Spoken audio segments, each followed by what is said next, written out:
Hello everyone, kararating ko lang po galing ng trabaho at ito nga kasama natin ang ating little boy, nagbanding-banding konti habang nagpapahinga. Sobrang naaliw nga ako dito sa aking kasama. Talagang ganito na ba ang mga bata ngayon?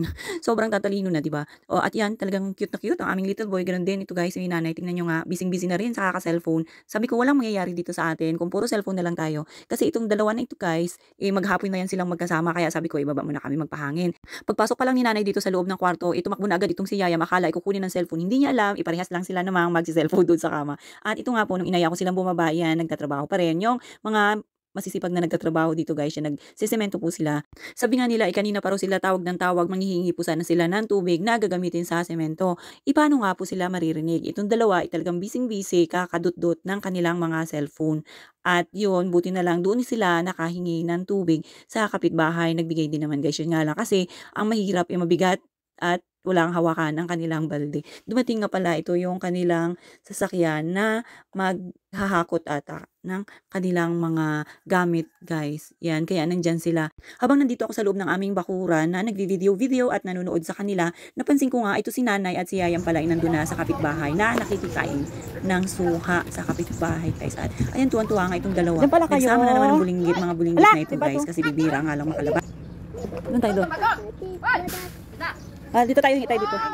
Ay, dito sa doon yung Ang batang bulinggit. Aroy! Aroy! Ba't pala siyang hawak? Ha? Muntik. Hindi nga natin alam. Ang syuha. Patingin doon eh.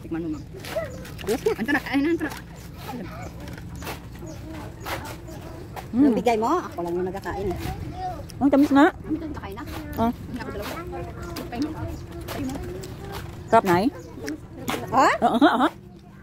Makanta. Bulol. Buyoy. Ganun lang yan.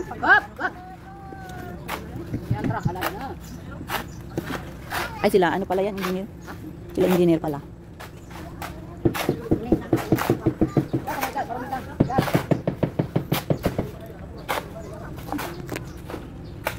Ay, dito lang kayo. Dito lang kayo, Dirty Jad. Gusto niyo mahulog kayo dyan sa ano na yan? Ha? Sarap. May lupa siguro na nai. Kaya taas naman yan kanya. Okay, tulog tayo. Ang kanta niya yung Pampasko. Jingle bell. Tina. No, doon may isa doon. Bigyan mo ano yung isa doon na yung sa kubo. Kaya pati nga itong si Samsam nakikigaya na rin sa kanyang kuya na mahilig sa cellphone o nag-aangot na rin kaya kukunin ni nanay ang cellphone sa loob ng bahay para maipahiram lang sa mga bulinggit. So paano ba yan guys? Hanggang dyan lang muna at kami makikitambay na muna dito sa mga gumagawa.